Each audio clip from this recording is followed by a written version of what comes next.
What is up, everybody? Welcome back to the Midnight Comic Society YouTube channel. It is great to see you back here. We appreciate every single one of you for watching us. But today, Wednesday, May 27th, the final new comic book day of May, and it's a biggie. It's a pretty big one. Absolute Wonder Woman, the return of Batman Hush, the end of the final ongoing Ultimate Universe title with the Ultimates issue number 24. The start of a new Doctor Doom book, Doom Quest, Sentry issue number 3, The Flash, Green Lantern. It's a pretty packed week. But before we go over to the comic book store, let's talk about last week and the pick of the week from then. I gotta say though, I have to give an honorable mention to two very strong books that I think if it wasn't for the pick of the week this week, genuinely would have been pick of the week. And these three all blew me away. They are well above 5 stars for me personally. But I gotta start off Wolverine Weapons of Armageddon issue number 4. I enjoyed the miniseries a lot. And this finale did everything that I wanted, especially for one of my more beloved, for me personally, new Marvel characters with David Colton. If you know, you know.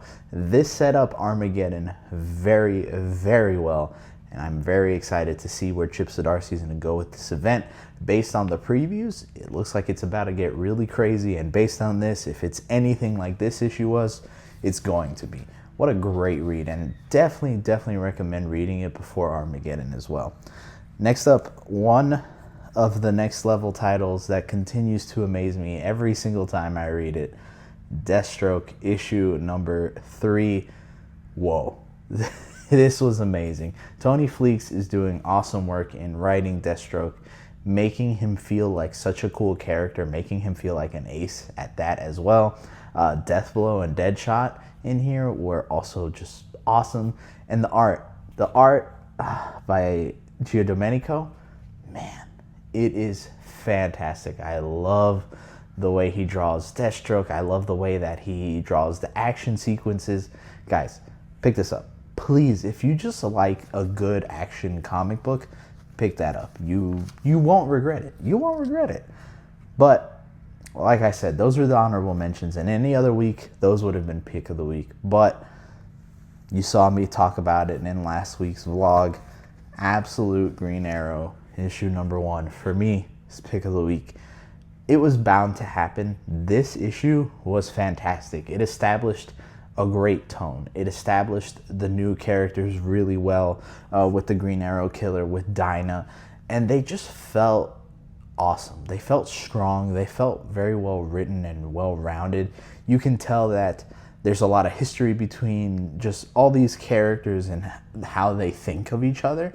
Super interesting, and the final twist at the end still has myself and Lou talking about it, just kind of speculating what it could be. So this book right here, pick it up. There's so many copies out there available. There's going to be a second printing of this available, so if for some reason in your shop or in your area they ran out, just make sure you get a second printing. It's gonna be good. The design of the Green Arrow Killer also, I just have to say, absolutely amazing. The fact that his bow is 2 swords held by a string and then he uses them like nunchucks, it's pretty sick. It's pretty sick. Again, last week was pretty stacked when it came to the reads. This week is going to be stacked as well. Let's head to the comic book store.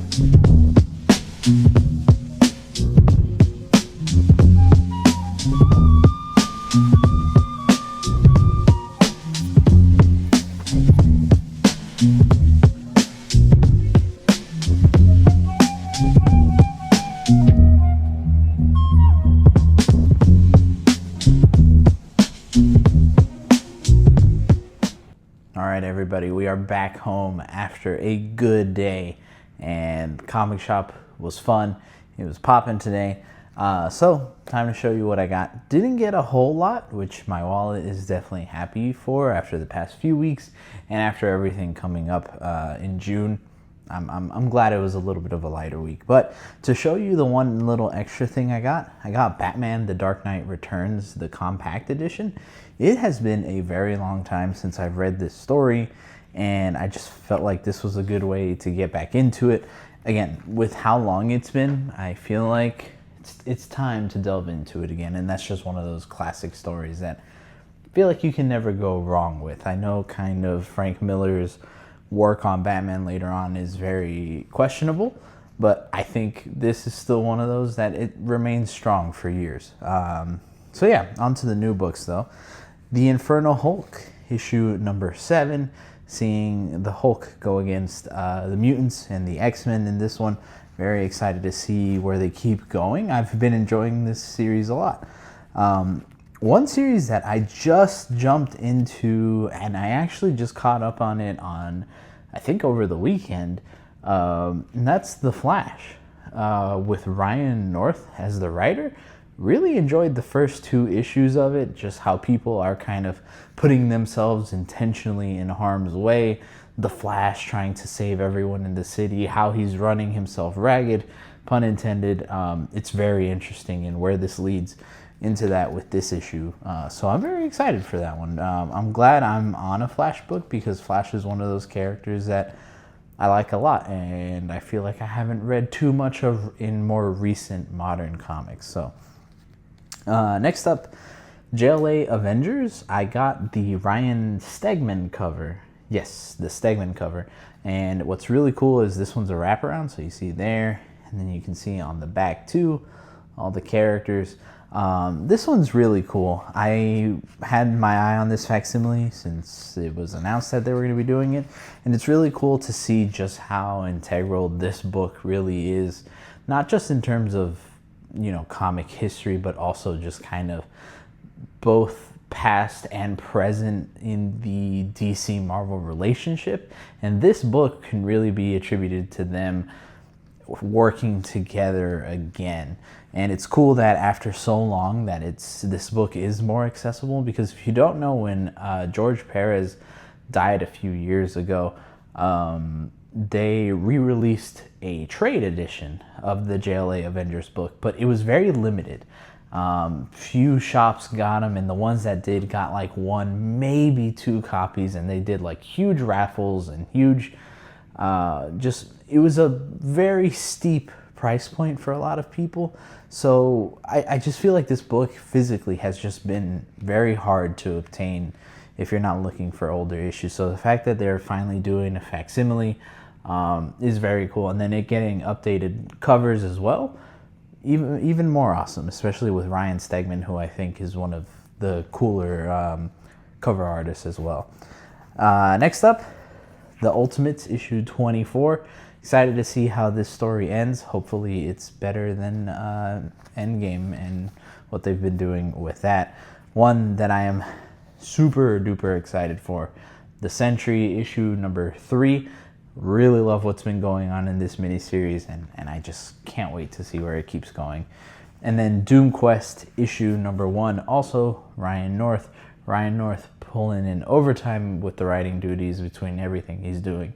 He's really great. You should definitely check him out. But I'm very excited for this book, especially with Doomsday coming up. I think this year is a good time to jump into more Doctor Doom books. So perfect time, but great little haul from the shop. Okay, everybody, but as we always say here on the Midnight Comic Society, we would not be a comic book YouTube channel, and this would not be a comic book vlog of New Comic Book Day if we didn't read at least one comic.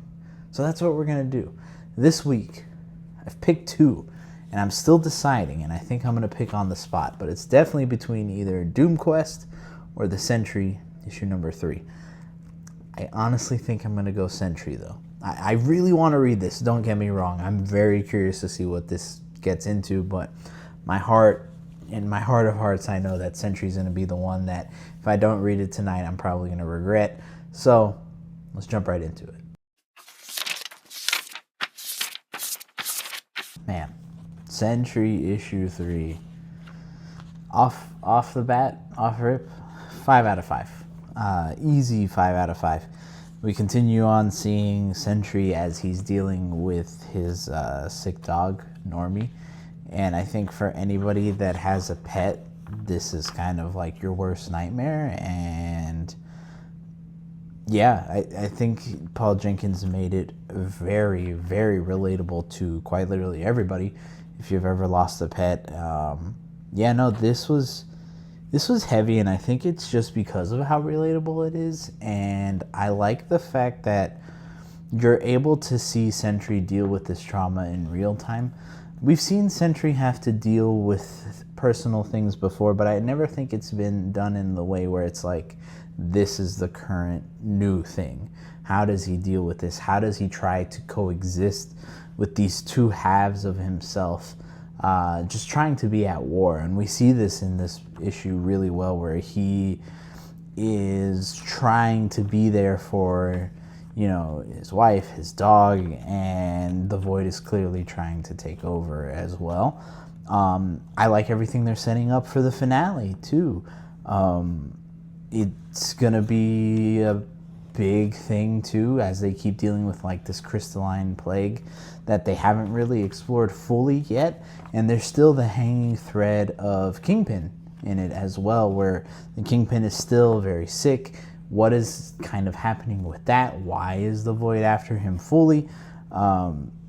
This is just one of those issues that I think it didn't have a lot of action, and for a lot of people I think they might not like that.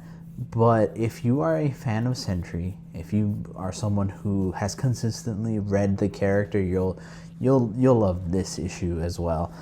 So Paul Jenkins, huge shout out to him for coming back and just writing another phenomenal Sentry story so far. But Christian Rosado on the art as well. I've been saying this for a while. It has been killing it on the artwork. The way that they know how to draw like just human faces and make them feel and convey so much emotion is great. Like just a slight spoiler warning, but here in this moment where you can see the Hulk talking to Sentry, and just you can see the emotion on both of their faces so clear and so vividly. So this is a fantastic book. The only complaint that I really have about this series so far is that it's a mini, is that it's a 4-issue mini. I wish it kept going. I'm gonna be sad when it ends, but overall, another fantastic issue in Sentry. Just who, if you've never read Sentry before, by the way, just has like so many home runs of issues, and this so far in the first 3 issues of this miniseries has continued it on. Okay, everybody, something else that we also really want to highlight on the channel is artists, comic artists, mainly because we feel like they don't get as much love sometimes as writers, but artists are incredibly important to comics. Obviously, they are the ones drawing what you're reading, and they really help you fall in love with characters more, especially when you see their designs, everything about it. Comics are really 2 halves of a story. It's between the writer and the artist, and when those meld together, they work really well. And obviously a lot of people constantly shout out writers, but we want to highlight artists as well. And for me, this is going to come from Lobo, issue number 3. I kind of talked about it in the honorable mentions in the reads section, but I want to shout out specifically Nicoletta Baldari. She was the guest artist on this book. Jorge Corona is the one who does the main interiors, but in this book they do flashbacks for Lobo, and specifically when he's a kid.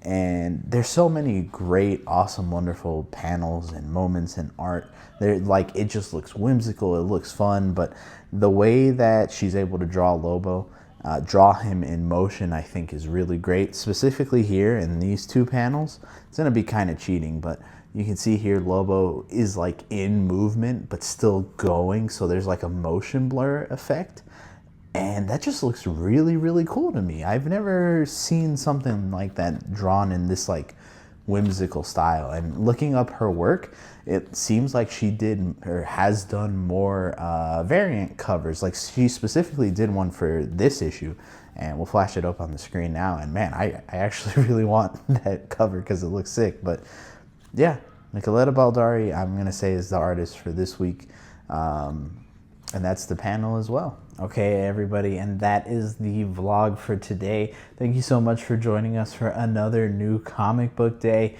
It's crazy that by the time you're watching this, it's probably going to be June, and that we're about halfway through the year. And it's only going to continue to get better and better for comics as we get into the summer events. See all the awesome new things that they're going to announce soon, potentially. So join us. If you haven't already, subscribe to us. We appreciate every single one of you, truly, from the bottom of our hearts.